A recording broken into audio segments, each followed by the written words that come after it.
Hello mga kapuso! This is Shanti of Maka. Ang pag-uusapan po natin ngayon ay Valentine's dahil nalalapit na po ang Valentine's Day.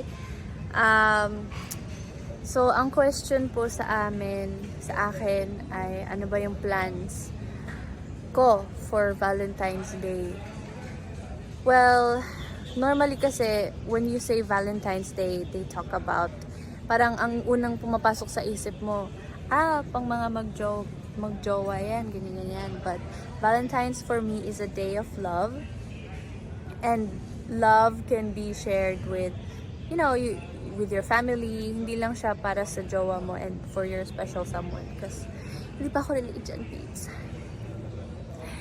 Wala pa akong jowa, wala pang ganyan si Shanti Dope. Shanti Dope.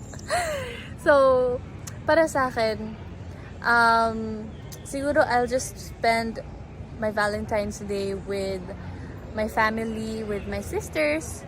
And kung gusto ko ng pampakilig sa buhay, ang pampakilig ko lang sa buhay ngayon ay ang K-drama at saka mga anime.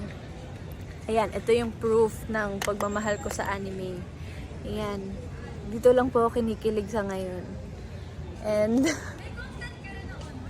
ha? Hindi, Valentine's Day, ito lang po nagpapakilig sa akin ngayon. So, ito po yung kadate ko sa Valentine's Day. Animation. Yun lang po. Hi! Sus, ano yung kunento mo sa akin kanina? Hello? Wala! Uy, nagmumukha akong may something. Huwag kang ganyan. Wala po talaga, Pips. Sus, sabi mo kanina. Wala po.